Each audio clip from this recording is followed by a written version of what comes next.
The ship was enormous. Marcus Holly stood at the docking port and looked up at the Earthon for the first time. It was not like any ship he had seen before. It was wide and long and curved like a shell from the ocean. Lights moved along its sides slowly. They changed color every few seconds. Blue, green, white, blue again. He picked up his bag and walked inside. The hallway smelled like something he had no word for. Not bad, not good, just different. The walls were smooth and slightly warm. The ceiling was high. Other students were already moving around him. Some had 4 legs. Some had no legs at all and floated a few inches above the floor. One had 3 heads, and all 3 were looking at Marcus at the same time. Marcus did not stop walking. He had been in places far worse than a hallway full of aliens. His name was Corporal Marcus Holly. He was 28 years old. For 6 years, he had been a combat medic in the Earth Defense Corps. He had served on 2 moons and 1 asteroid belt. He had stitched wounds in the dark. He had kept men alive with his hands when there was nothing else left to use. He had been shot once and burned twice, and he had a long scar on his left jaw that most people did not ask about because his face, when he looked at them, made them feel they should not. He was not a soldier anymore. Now he was a student. The galactic academic vessel Erython ran an exchange program. Earth had joined the Galactic Union only 11 years ago. The Union had many old species that had been flying between stars for thousands of years. They looked at humans the way adults sometimes look at a small child who just learned to walk. Polite, careful, slightly worried. The scholarship was supposed to help show the Union that humans could learn, could sit in a classroom, could be normal. Marcus had applied because his commanding officer told him it would look good on his record. He did not have strong feelings about it either way. He found his room. It was small, and the bed was the wrong shape for a human body, but he had slept in worse. He put his bag down. He looked out the small round window at the stars. They were the same stars, different angle. Same stars. There was a knock at his door. He opened it and found Zira. She was tall, almost 2 meters. Her skin was pale and smooth, and under it something glowed softly. It was bioluminescence. Her species had it. It changed with her mood the way a human face changes with emotion. Right now it was a calm, steady blue. Her eyes were large and dark, and she was looking at him with the kind of open, honest curiosity that children have before adults teach them to hide it. She said her name. She said she was his academic guide for the semester. She said she was very pleased to meet him, and the light under her skin went slightly brighter when she said it, which Marcus understood was probably the Velhari version of a smile. He said his name. He shook her hand. She looked at his hand for a moment, after like she was trying to remember the gesture from a textbook. She showed him around the ship. The labs, the library, the commons room where students from 40 species ate and talked, and sometimes made sounds that hurt Marcus's ears. She showed him the xenobiology wing, where he would spend most of his time. She talked a lot. She was clearly nervous and covering it with words, which Marcus recognized as a very common thing living creatures did. He listened. He nodded when it was appropriate. He asked 2 or 3 questions that were practical and not polite. She seemed surprised that his questions were good ones. In the xenobiology lab, she introduced him to Professor Areth Dull. The professor was old, even for a Velhari.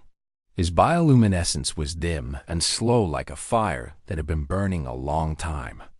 He looked at Marcus the way Marcus had seen people look at a tool they were not sure was the right one for the job. He was polite. Just barely. He told Marcus the lab rules. He used small words, slower than he had to. Marcus noticed but said nothing.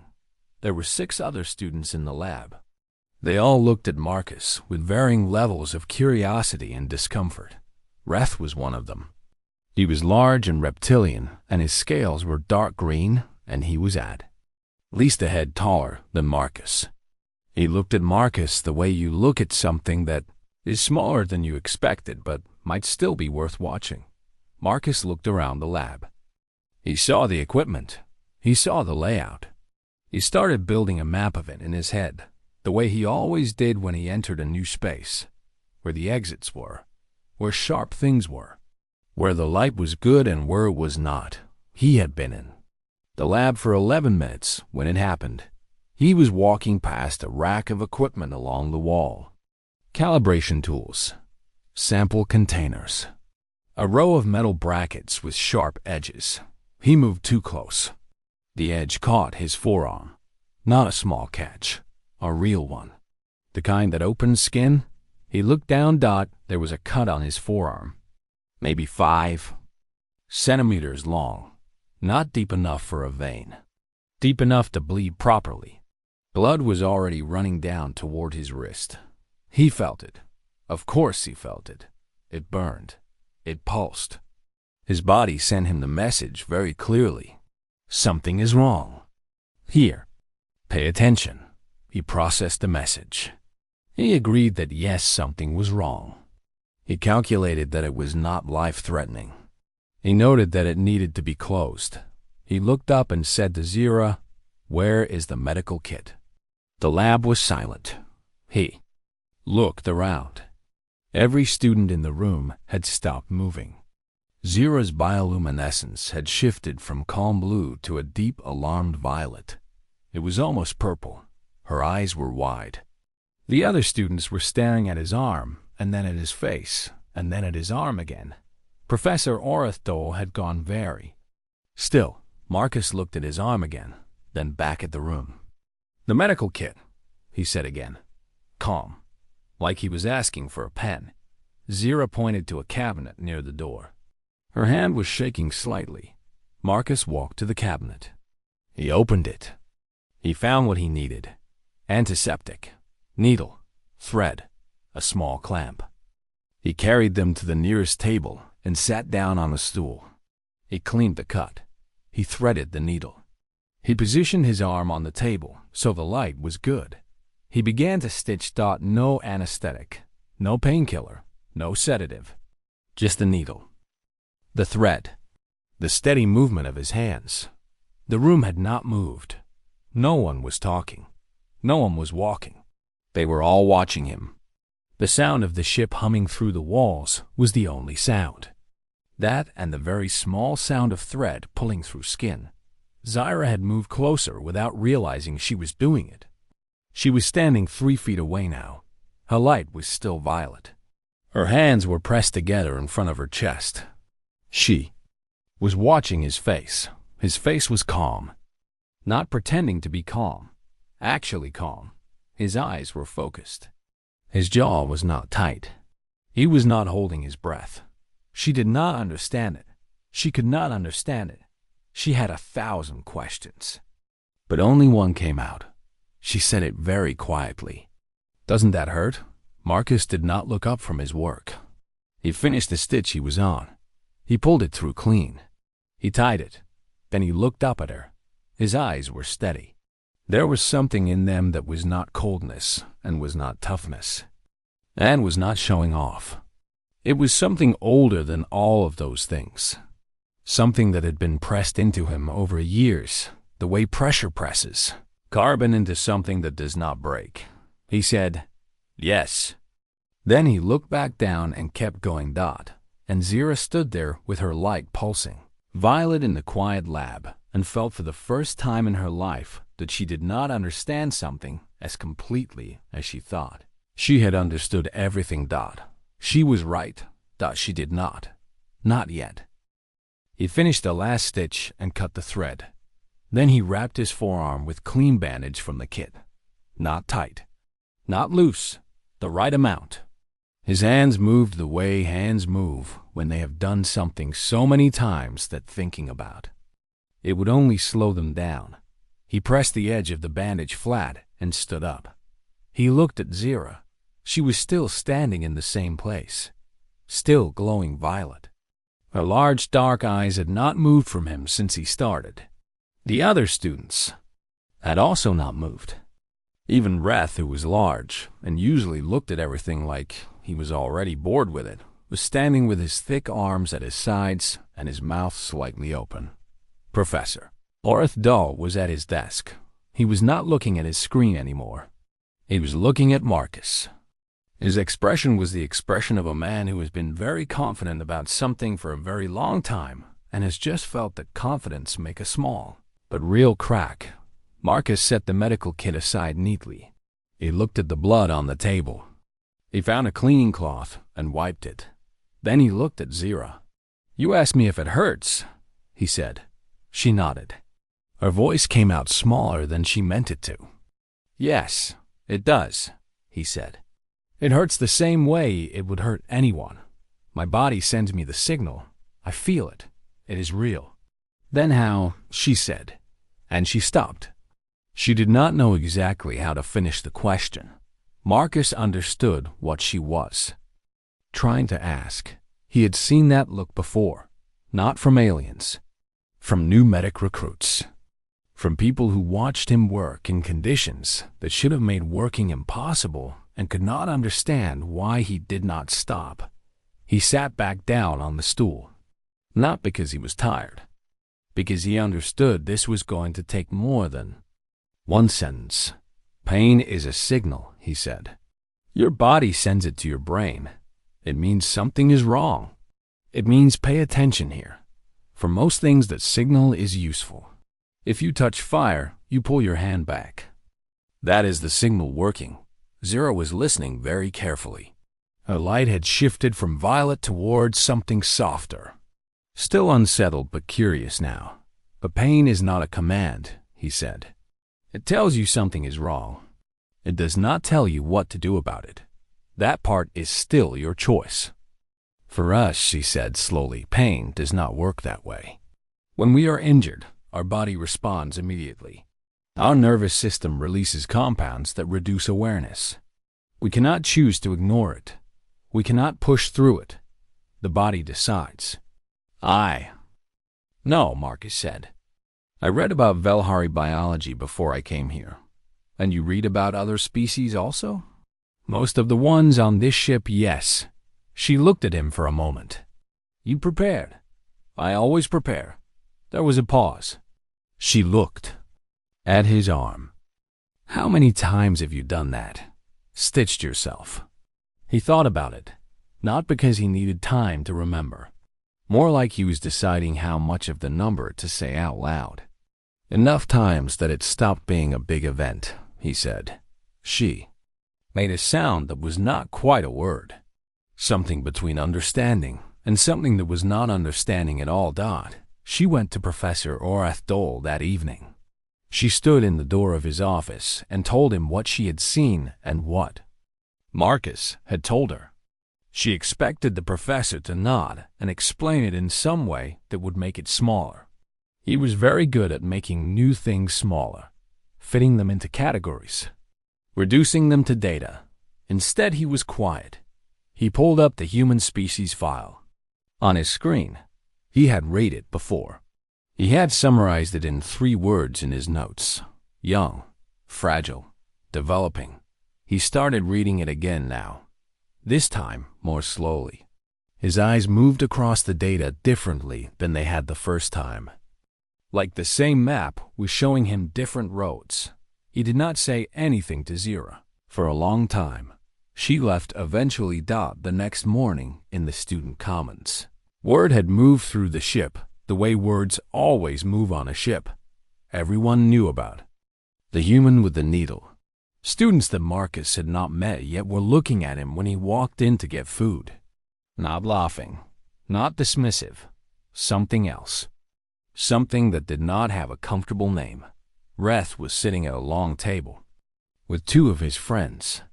He watched Marcus walk to the food station and come back with a tray. Marcus sat down at an empty table and ate. He ate without looking at anyone, not because he was unaware of the attention. He was very aware.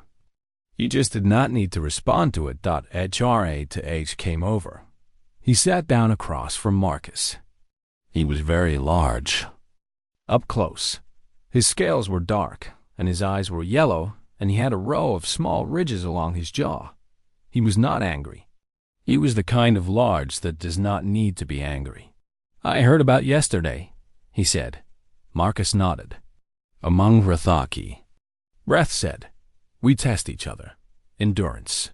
To know who is worth standing beside." "I know what you are asking," Marcus said. Reth looked at him. "Do you accept?" Marcus looked at him for 1 second. Then he said, "Yes." What followed was not a fight. Reth was not trying to hurt him. It was grip endurance. A test of how long you could hold a position under physical stress. Among Rathaki, it was the most honest test there was. Their bodies were built for it. Dense muscle. High pain threshold by most galactic standards. A young Rathaki usually held for 4 minutes. An adult could do 8. The students who were watching expected Marcus to tap out in 2. At 2 minutes, Marcus was still there. His breathing was controlled. At 4 minutes, his arms were trembling, but he had not changed his expression. He was looking at something slightly to the left of Reth's shoulder with the blank, steady look of someone who has gone somewhere inside themselves where the noise cannot follow. At 6 minutes, Reth's eyes changed. Just slightly. The yellow in them shifted. He had not expected this. At 7 minutes, Marcus was still there. Reth released first. Not because he had to. He could have gone longer. He released because he was done learning what he needed to learn. And staying longer felt dishonest. He sat back. He looked at Marcus with his yellow eyes for a long moment. Marcus rolled his shoulders. He did not celebrate. He did not say anything. He reached over, and his right hand index finger was sticking out at a wrong angle, and with a single smooth motion, he pressed it back in the socket. The sound was small. The kind of small that feels loud. A student 3 tables away made a noise. Another one stood up without knowing why. Reth was very still. Marcus looked at him. "You were saying," he said. His voice was completely normal. HRETH stared at him. Then, slowly something happened on the reptilian face that Zira, watching from across the room, did not know how to name. It was not fear. It was not respect yet. It was something before respect. The moment just before a large and confident creature understands that the world is bigger than it thought. "What are humans built from?" Reth said. Quietly, like it was not really a question for Marcus. Like it was a question for himself. Marcus picked up his food tray and kept eating. And Zira stood by the door of the commons room and watched, and felt the violet feeling from the day before come back into her light, and she thought about pain that was real and chosen and survived, and she thought that she did not have a category for Marcus Holly, and she was beginning to think she never would. She was right about that too. 3 days later, Professor Orath Dull walked into the xenobiology lecture hall and did not open his usual notes. He stood at the front for a moment. The students settled. He looked at the room. His eyes moved to Marcus, who was sitting in the 3rd row with a notebook and a pen and the same face he always had, which was the face of someone who is paying attention but does not need you to know it. The professor said, "Today we are going to talk about humans." Marcus looked up. Just for a second. Then he looked back down at his notebook. There were quiet sounds around the room, shifting, adjusting.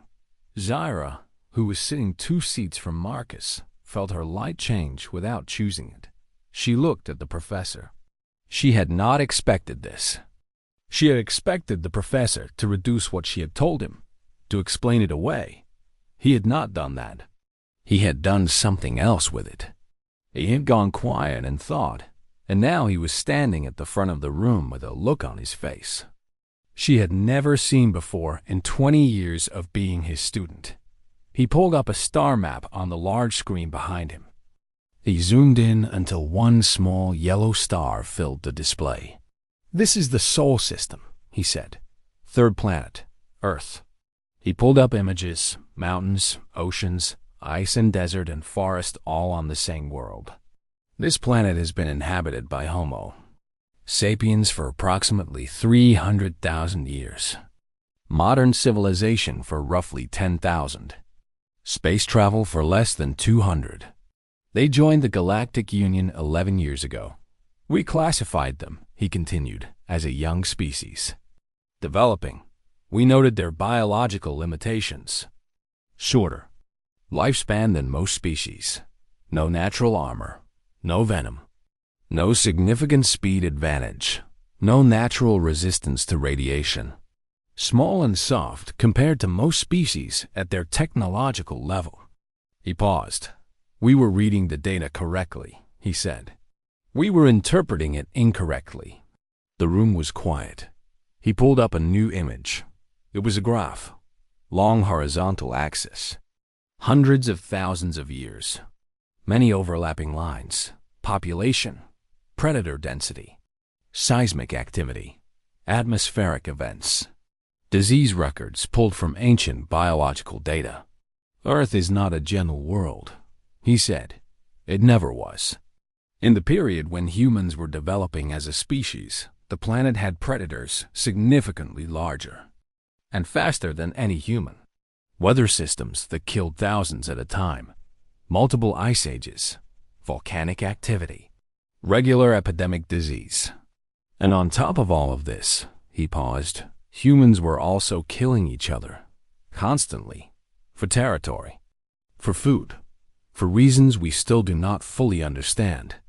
A student near the back said, "How did they survive?" "That," said the professor, "is exactly the right question." He changed the slide. Now it was a diagram of the human nervous system. The pain pathways were marked in red, but beside them were other pathways marked in a different color, darker, more complex, running from the brainstem up through the cortex. "Every species in this room has a pain response," he said. "Pain arrives. The body reacts. The nervous system initiates a shutdown of non-critical functions. Sedative compounds are released. The organism is pushed toward rest and recovery. This is good biology. It protects the organism. Humans develop this too," he said. "But they develop something else alongside it. A secondary system. The ability to receive the pain signal, process it, and then override the reactive response. Not because they cannot feel the pain. They feel all of it. But they can choose what to do while they feel it." He let that sit in the room for a moment. Number. Other species in the known galaxy has been confirmed to do this naturally. Some species have achieved it chemically. Some through technology. Humans did it through a few 100,000 years of a world that killed everything that could not. Zero was not looking at the screen anymore. She was looking at Marcus Dot. He was writing in his notebook. Not fast. Steady. His bandaged forearm moved across the page. His face had not changed. But she saw something in the line of his shoulders. Something that was not tension. Something more like weight. Like he was carrying something that had been there a long time, and he was very used to carrying it, but that did not make it light. Professor kept going. Other students began to share things they had noticed.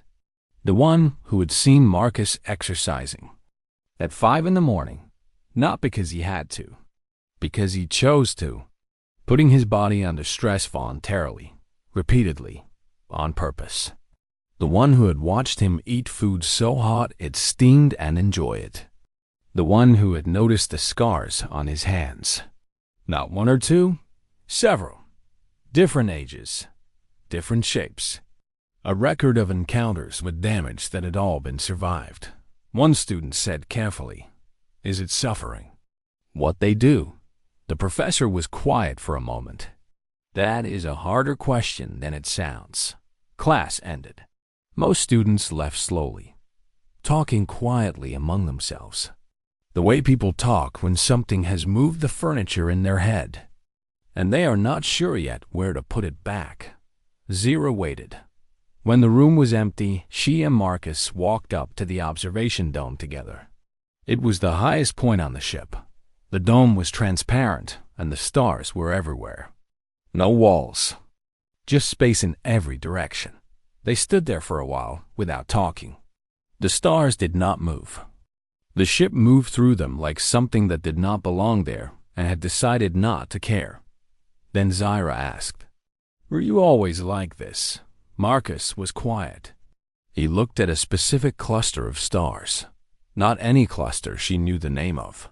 Something. Private? No. He said. She waited. "I was 22 when I became a medic," he said. "First deployment was a moon called Ceres Station. Mining settlement. There was an explosion. I was the only medic in the section for 40 minutes before backup came." He stopped. He was not looking for her reaction. He was just telling it the way you tell something when you have made peace with it, but the peace is real and not fake. "There were 4 people. I kept 3 alive. I could not keep the 4th. He paused again. "Not enough hands. Not enough time. I had a cut on my leg the whole time. Did not know it until after. Did not matter. The 3 that lived mattered. After that," he said, "I stopped thinking of pain as the important thing in the room. It is real. I feel it. But it is almost never the most important thing." Zara was quiet for a long time. Her light was a color she had no name for. Something between sorrow and wonder. Something that lived in between those 2 things. "How do you carry that?" she said. "The one you lost." He thought about it honestly. "You just do," he said. "You do not put it down. You do not get used to it. You just learn to walk with it. Eventually, you stop noticing the weight as much. But it is always there." She looked at him. At the scar on his jaw. At the bandage on his arm. At his hands with their old marks. At his eyes that were steady in the way that things are steady when they have been tested and did not break. "Are all humans like this?" she said. He looked at the stars. Something moved at the edge of his mouth. Not quite a smile. More like an acknowledgement. Like someone who has heard a question they know the true answer to. "The ones who lived," he said. "Yeah, pretty much." Zara felt something inside her shift. Not knowledge. Something older than knowledge. Something that did not have a word in Velhari or Standard Galactic. The feeling you get when you're standing next to something forged by fire and you realize the fire was not a tragedy. It was the making. She did not say anything else. Neither did he. They stood there in the dome, and the stars went on forever around them, and neither of them felt the need to fill the quiet with words, because some things are larger than what words can hold, and they both knew it, and that was enough. For now. Tomorrow. Everything would change, and neither of them knew it yet. The alarm started at 0340 hours. Not the general alarm. Not the big sound that meant evacuate. The second alarm. The one that meant a specific problem in a specific place. A sharp repeating tone that cut through the quiet of the sleeping ship and brought people out of their rooms with confused faces and blinking eyes. Bay 7. Marcus was already awake. He had been awake for 20 minutes before the alarm. He usually woke before things happened, not because he could predict them, because he did not sleep deeply on ships.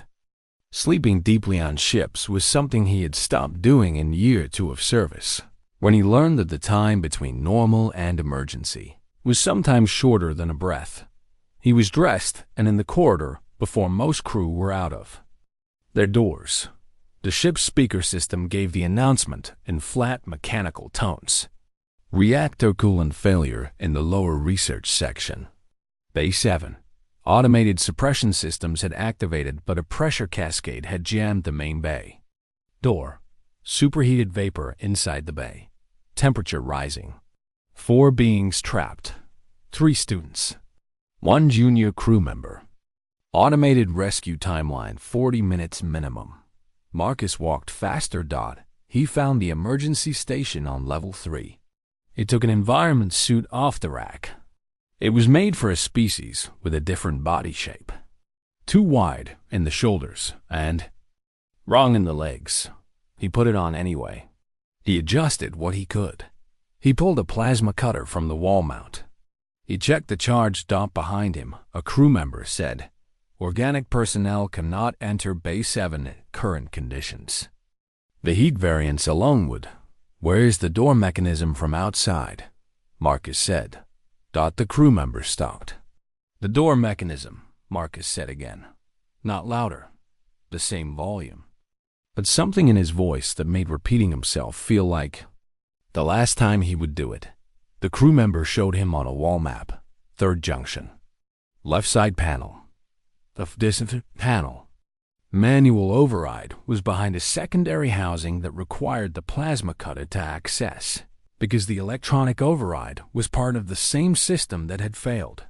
Marcus looked at the map for 4 seconds. Then he moved. 0 reached the control room at the same time as Professor Orthdal. The control room had a full monitoring display, thermal imaging, life sign feeds, camera views where cameras still worked. She saw Marcus on the thermal display. He was a shape of warm color moving through a corridor that was getting hotter. The environment suit showed a different color than his body underneath it. The suit was handling some of the heat, not all of it. The ship AI was speaking. It was listing conditions inside the area. Vapor density, pressure differential, temperature, probability, calculations for organic survival in current conditions. Professor Arthdal watched the display. His face was the face of a man who wants to say something and knows there is no one to say it to. Reth was also in the control room. He had come when he heard the alarm. He was standing with his arms crossed. He was watching the thermal display. His yellow eyes were moving over it with no expression at all. But his tail, which he could not fully control, was moving slowly behind him. It did it when he was working hard to look calm. On the display, Marcus reached the 3rd junction. The temperature reading next to his life sign marker was already high. Enough that the display had changed the number to red. He began to cut. The plasma cutter worked. It was slow because the housing was designed to be accessed in normal conditions, and current conditions were not normal. Sparks, heat, pressure from the door pushing against the frame. Marcus worked the cutter along the housing edge, and his hands were steady on the display. The life sign marker showed his heart rate elevated, controlled, not panicking. Elevated the way a machine elevates when it is running at high output on purpose. He had burns by the 3rd minute. The suit could only do so much. The heat was coming through joins and seams. His left shoulder, his right forearm over the old bandage. He kept cutting in the control room. A crew member said quietly, "How is he still?" and then did not finish the sentence because there was no ending for it that made sense with what they knew. The door mechanism. Housing came free at the 7-minute mark.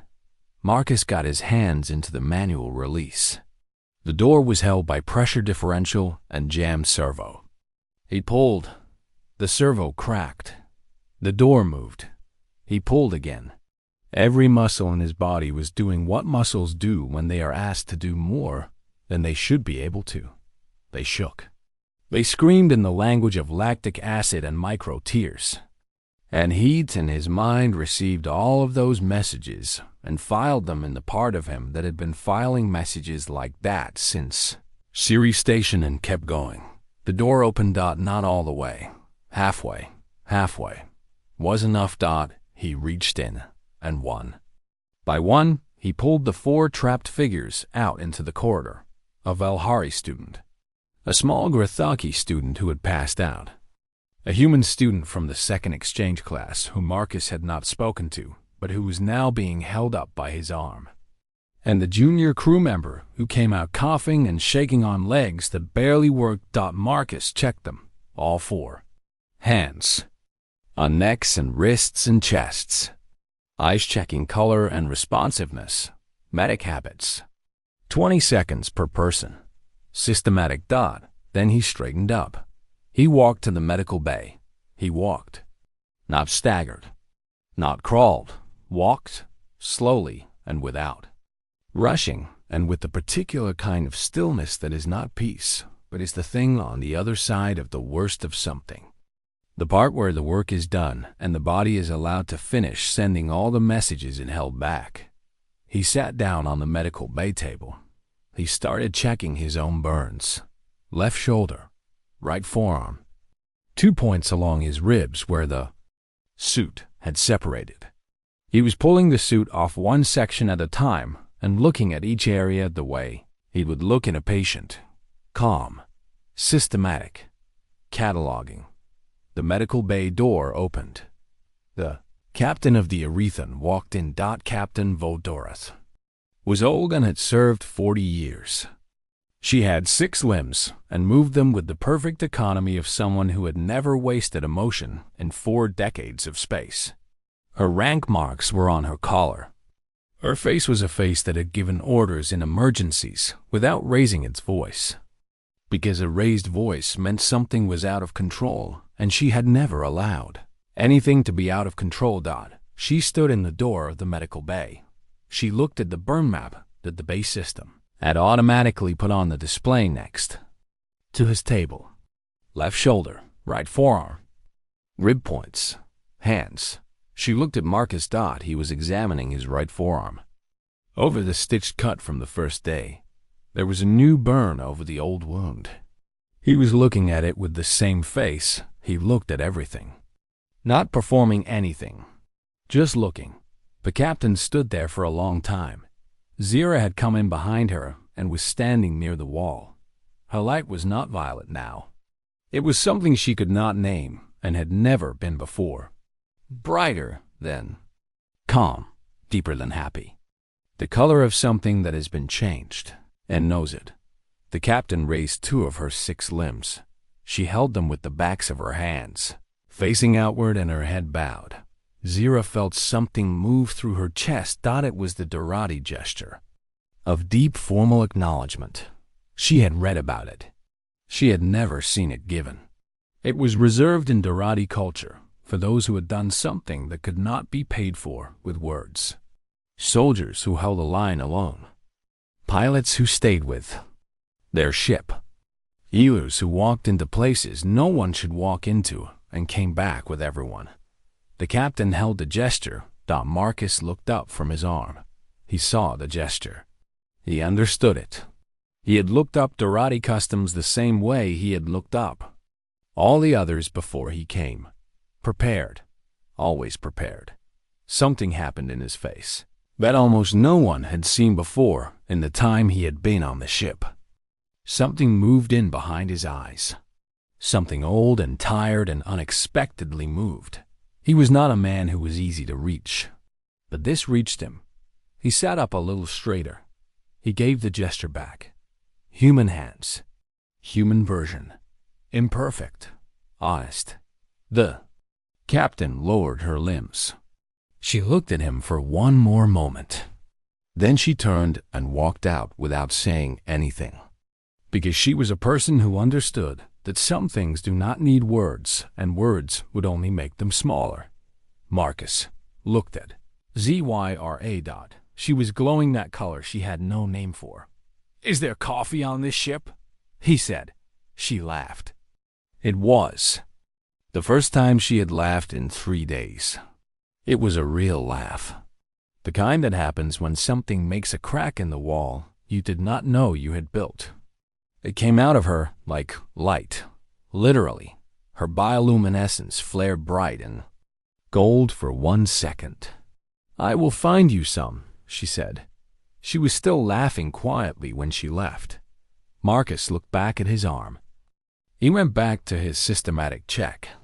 The laugh had faded from the room, but the gold of it stayed somewhere in the air for a little, while like something good that did not want to leave too fast. Outside in the corridor, the junior crew member who Marcus had carried out of Bay 7 was sitting on the floor with a blanket around him.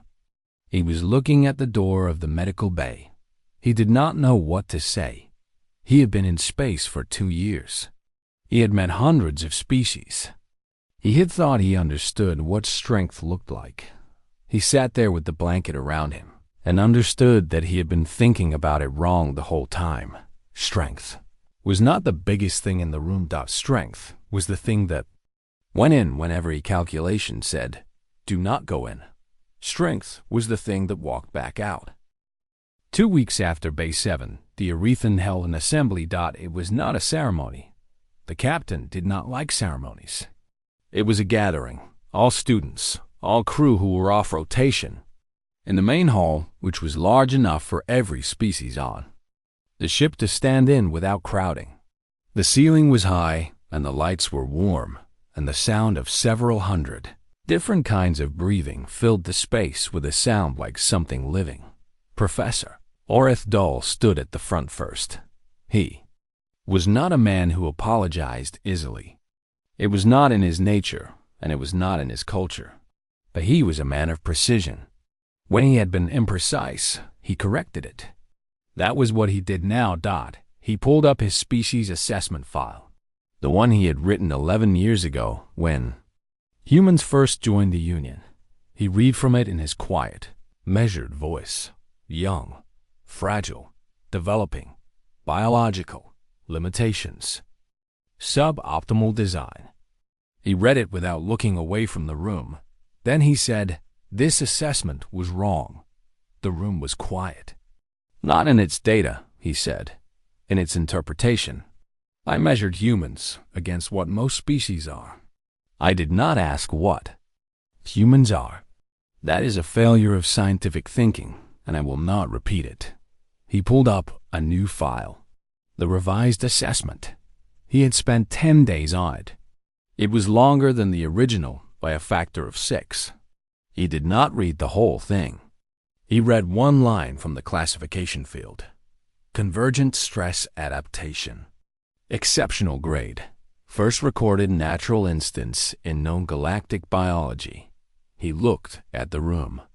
Humans are not a young species pretending to be a developed one, he said. They are something the galaxy has not seen before. They should be studied, not evaluated. Studied. There is a difference. Evaluation assumes you already know the standard. Study admits you do not.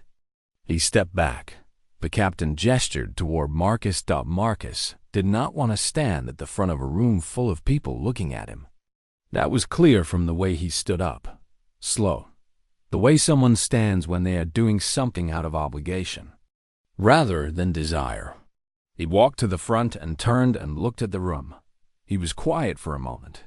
Then he said, I am not a hero. He said it simply, not fake humble, actually meaning it. I did what I was trained to do, what I have done before. I went in because people needed to come out. That is the whole story. He paused. Every medic who ever lived has done the same thing in different rooms. Every soldier who stayed in their position when they could have run. Every parent who has sat beside a sick child for days without sleeping. Every person who ever kept going when stopping felt like the easier choice. He stopped again. Humans do not have a special ability to not feel pain. We feel it. We feel everything. We just decided somewhere along the way that how we feel is not always the most important fact about a moment. He looked at the room, all of them. The Volhari with their soft glow. The Rithaki with their still faces. The small species in the back row, who he did not know the name of, but who were listening with their whole bodies. The way small things listen when something large has their attention. We are not the strongest species, he said. We are not the fastest or the most intelligent or the longest lived. We probably never will be. He looked at his hands, the scars. The new burns still healing at the edges. We are just very hard to stop. And that is not a great quality. It is mostly just something that happened to us because the world we came from did not give us the option of stopping. He looked up. That is all, he said. He walked back to his seat. No one made a sound for a moment. Then the sound started. Not. Applause. Different species make different sounds when they are moved. The Volhari pulse their light. The Rithaki make a low sound in their chests. The crew clicked their paired limbs together. It was not uniform. It was not coordinated. It was the sound of a room full of different kinds of life, all responding to the same thing at the same time in the only languages they had. Marcus sat down. Zira was beside him. She was glowing so bright she was almost hard to look at. She pressed something into his hand. He looked down. It was a bracelet. Thin thread. Pale and slightly luminescent. The color of Velhari light when it is calm. She had braided it herself. He could see the careful small work of it. Tight and even. He turned it over. On the inside she had stitched a pattern. Very small. Very deliberate. He looked at it for a long time. It was the same stitch pattern. The one she had watched him use on his arm the first day. She had memorized it that day in the lab. She had sat for 3 evenings and learned to replicate it in thread. She had woven it into the inside of the bracelet where only he would see it. Some things that look like damage, she said quietly, are actually repair. He looked at his arm. The scar, healed now, neat and permanent. A line in his skin that would stay for the rest of his life. He had dozens of lines like it. He had never thought about them as repair before. He had thought of them as records. Things that happened. Things survived. But she was right. Every scar was a wound that the body chose to close. Every healed thing was something that could have stayed broken and did not. He put the bracelet on. He did not say thank you. Zira understood that. She had come to understand that Marcus Hawley showed what he meant through what he did rather than what he said. And the fact that he put the bracelet on and did not take it off said more than thank you would have. That evening they sat in the observation dome. One last time. His shuttle home was leaving in the morning. 3 months had passed. The semester was over. The stars were the same stars. Same as the window in his room on the first day. Different angle. Same stars. Zira sat beside him. Her light was steady. The calm, quiet blue it had been when she first knocked on his door. But deeper now. Blue with something in it that had not been there before. Something that comes from knowing. The galactic community will pay attention to humans now, she said. The assembly. The recording. The professor's revised assessment. It will move through the Union. Good, he said. Not proud. Just agreeing with a fact. Not with pity, she said. Not with the kind of careful watching they used to do. Something different. She paused. She was choosing the word exactly. With respect. The real kind. Not the kind given because of power or age or history. The kind earned by something the Union did not expect and does not fully understand and cannot look away from. Marcus looked at the stars. He thought about Ceres Station. About the 3 who lived and the 1 who did not. About the years between then and now. About every room he had walked into knowing it was going to hurt. About every time he had walked back out. About the bracelet on his wrist and the scar under it, and the long strange path that had started with a needle and a quiet lab and an alien girl asking a question she did not know would change her. He thought about all the humans who never made it to the stars, who lived and worked and hurt and kept going in the dark on a single blue world and made out of their survival. Something that the galaxy had not seen and could not categorize and did not have a word for. He thought that they deserved to be here. That they had earned it in ways no one had asked them to, and no one had been watching for, and no one had planned. He turned the bracelet on his wrist, around and around slowly, feeling the thread. The careful small stitches on the inside. He did not say anything. Zira did not say anything either.